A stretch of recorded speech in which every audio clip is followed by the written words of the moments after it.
একই রাজা, আপনি ছাদে কি করছেন? আর আমি কিনা আপনাকে পুরো মহলে খুঁজে এলাম, আর আপনি কিনা ছাদে এসে এভাবে দাঁড়িয়ে আছেন? কি দেখছেন এভাবে?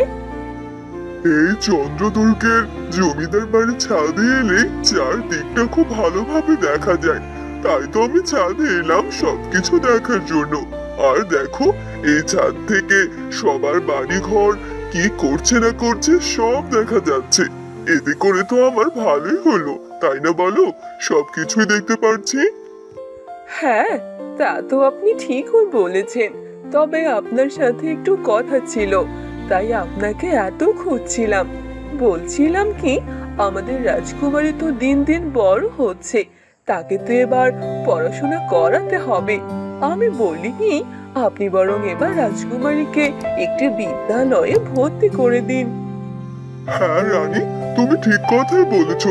এই কথাটা আমারও মাথায় ঘুরছিল, তবে তুমি বলে খুব ভালো করলে। আমি বরং আজ এই রাজকুমারী পড়াশোনার বিষয়ে সবার সাথে কথা বলে নেব। চলো এবার নিচে যাওয়া যাক।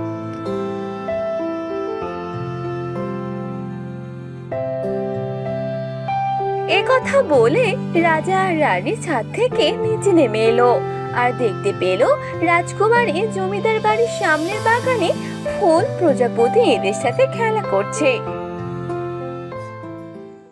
রাজা দেখুন, রাজকুমারী একা একা কত সুন্দরভাবে খেলাধুলা করছে। রাজকুমারী চন্দ্রিকা, মা চন্দ্রিকা, এদিকে এসো।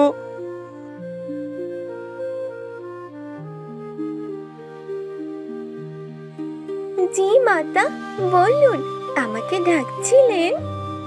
আমি আর তোমার পিতা ঠিক করেছি, এবার আমরা তোমাকে বিদ্যালয়ে ভর্তি করিয়ে দেব, যেখানে গিয়ে তুমি পড়াশোনা করতে পারবে, খেলাধুলা করতে পারবে, অনেক কিছু জানতে ও শিখতে পারবে।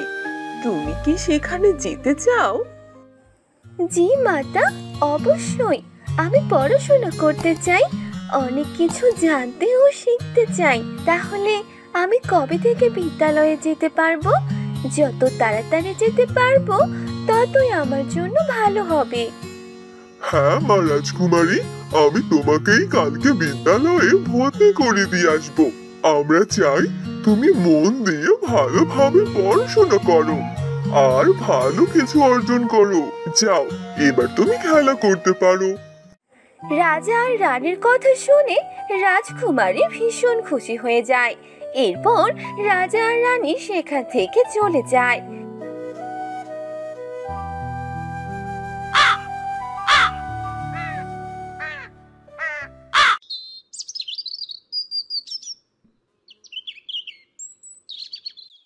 রাতের বেলা সবাই খাবার খেয়ে ঘুমিয়ে পড়ে। রাজা খাবার খেয়ে ঘুমাতে চলে যায়।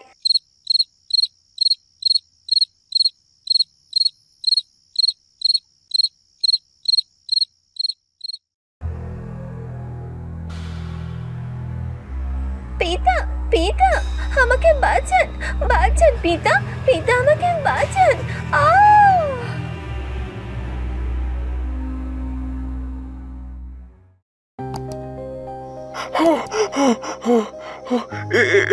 এসব আমি কি কি কি স্বপ্ন দেখলাম? এটা তো একটা দুঃস্বপ্ন।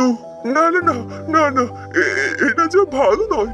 আমি আমার রাজকুমারীকে হারাতে চাই না। না না।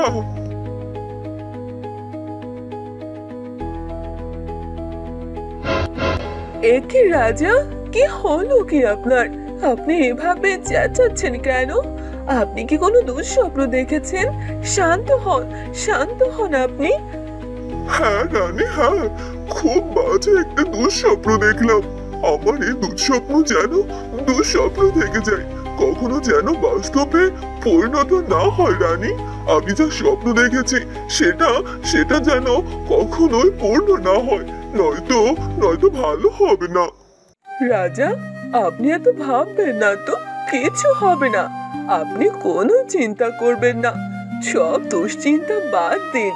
এবার আপনি নিশ্চিন্তে ঘুমিয়ে পড়ুন। এরপর রাজা আর রানী আবারও ঘুমিয়ে পড়ে।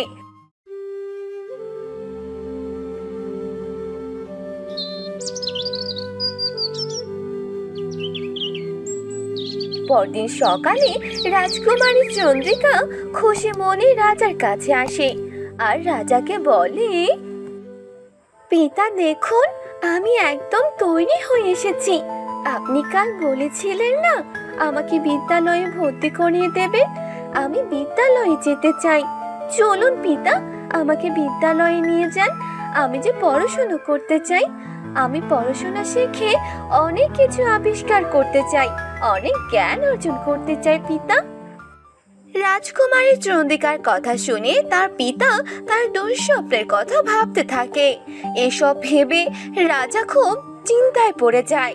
তখন রাজা রাজকুমারীকে বলে ওঠে, না না রাজকুমারী, আমি আর তোমাকে বিদ্যালয়ে নিয়ে যেতে পারবো না। আমি তোমাকে এই জমিদার বাড়িতেই পড়াশোনা করাবো। তোমাকে আর বিদ্যালয়ে যেতে হবে না। তুমি তো বাকিদের থেকে আলাদা, তাই না? তুমি হলে এই জমিদার বাড়ির রাজকুমারী। তুমি কেন বিদ্যালয়ে গিয়ে সবার সঙ্গে পড়াশোনা করবে? তুমি বাসাতে পড়বে আর আমি এসব কিছুর ব্যবস্থা করছি। কিন্তু পিতা, আপনি তো আমাকে বলেছিলেন আমাকে বিদ্যালয়ে ভর্তি করিয়ে দেবেন। তাহলে এখন এসব কেন করছেন? আমি বিদ্যালয়ে গিয়ে সবার সাথে পড়াশোনা করতে চাই। এতে করে আমার অনেক বন্ধু বান্ধবী হবে। আমি তাদের সাথে গল্প করতে পারবো আর সবার সাথে মিলেমিশে থাকতে পারবো।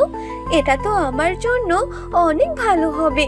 আপনি এসব এখন কেন বলছেন পিতা? আমি কি তাহলে বিদ্যালয়ে গিয়ে পড়াশোনা করতে পারবো না? হ্যাঁ বলেছিলাম, তবে এখন আমি আমার সিদ্ধান্ত পরিবর্তন করছি। তাই এখন তুমি বাসাতেই পড়বে। আমি আর কোনো কথাই শুনতে চাই না। রাজার মুখে এমন কথা শুনে রাজকুমারী চন্দ্রিকার মন খারাপ হয়ে গেল আর রাজকুমারী সেখান থেকে চলে গেল।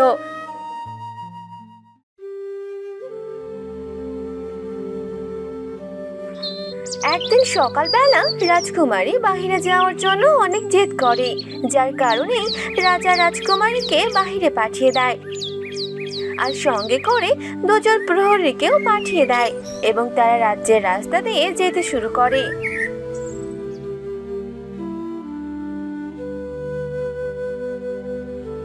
তখনই রাজকুমারী দেখতে পায় একটি বড় পুকুরে কয়েকটি বাচ্চা সাঁতার কাটছে। এসব দেখে রাজকুমারী জমিদার বাড়িতে ফিরে আসে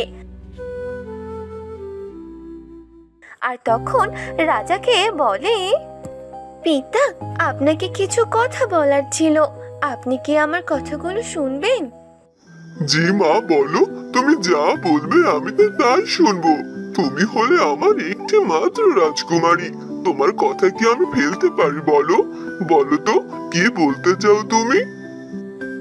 পিতা, আজকে আমি বাইরে যাওয়ার পর দেখতে পেলাম কিছু বাচ্চা একটি পুকুরে সাঁতার কাটছে, নদীর পাড়ে খেলা করছে। আমিও তাদের মতো নদীতে সাঁতার কাটতে চাই, খেলাধুলা করতে চাই।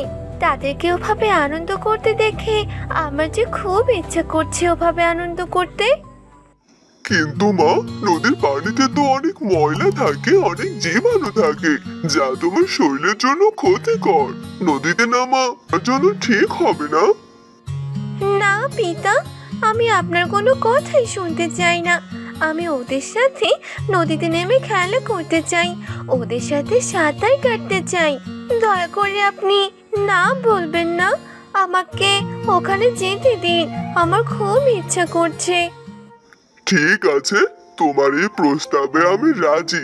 সেখানে যাওয়ার জন্য আমি সবকিছুর ব্যবস্থা করছি। প্রহরী, প্রহরী।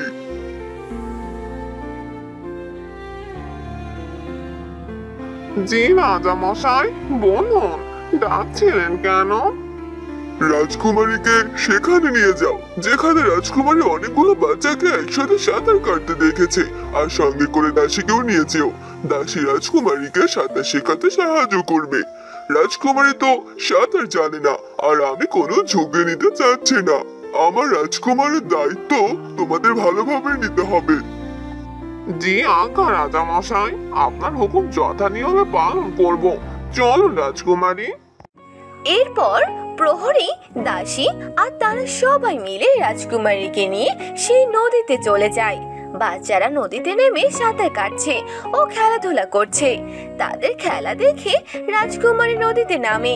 তখন রাজকুমারীর সাথে দাসীও নামে। দাসী তখন রাজকুমারীকে বলে, রাজকুমারী, আপনি অনুমতি দিলে আমি আপনাকে সাঁতার শেখাতে সাহায্য করতে পারি। হ্যাঁ, অবশ্যই। তুমি আমাকে ধরতে পারো আর আমাকে সাঁতার শেখাতে পারো। তুমি আমাকে না ধরলে, আমাকে না সাহায্য করলে আমি সাঁতার শিখবো কি করে? আর এই নদীতে নেমে আমার যে অনেক ভালো লাগছে। রাজকুমারী, আপনি আসলে অনেক মহান, অনেক দয়ালু মনের মানুষ। আপনাকে যতই দেখছি ততই অবাক হচ্ছি। আপনাকে আমাদের জমিদার বাড়িতে পেয়ে আমরা আসলে খুবই আনন্দিত। চলুন এবার আমি আপনাকে সাঁতার শেখাই। সাঁতার শিখে রাখাটা অনেক জরুরি, বিপদের সময় কাজে লাগে রাজকুমারী।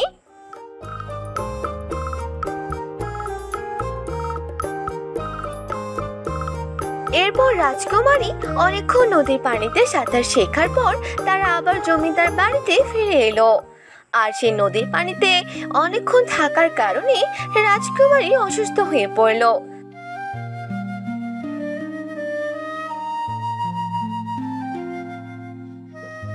আমি আগেই তোমাকে সাবধান করে দিয়েছিলাম রাজকুমারী যে নদীতে নামা তোমার জন্য ঠিক হবে না, কিন্তু তুমি তো আমার কোনো কথাই শুনলে না। এবার দেখলে তো তোমার শরীরের কি অবস্থা হয়েছে। আমার ভীষণ চিন্তা হচ্ছে তোমার জন্য। পিতা, আপনি আমাকে নিয়ে একদম ভাববেন না। আমি একদম ঠিক হয়ে যাব। সামান্য একটু ঠান্ডা লেগেছে। আচ্ছা, এ আর তেমন কি? হ্যাঁ রাজা, রাজকুমারী তো একদম ঠিক কথাই বলেছে। আপনি অযথাই রাজকুমারীকে নিয়ে চিন্তা করছেন। আমাদের রাজকুমারী অনেক বুদ্ধিমতী, সে তার অসুস্থতার শরীর কাটিয়ে দিতে পারবে। আপনি রাজকুমারীকে নিয়ে একদম চিন্তা করবেন না। চলুন এবার আমরা আমাদের রুমে চলে যাই আর রাজকুমারীকে একা ছেড়ে দেই। কিন্তু রাজার মনে তো সে দুঃস্বপ্নটা থেকে যায়, যার কারণে রাজা রাজকুমারীকে নিয়ে ভীষণ চিন্তা করে। হ্যালো বন্ধুরা, আমাদের গল্পটি আপনাদের কেমন লাগলো তা অবশ্যই কমেন্ট করে জানাতে ভুলবেন না। এমন আরো মজার মজার গল্প দেখতে চ্যানেলটি সাবস্ক্রাইব করে সাথে থাকুন।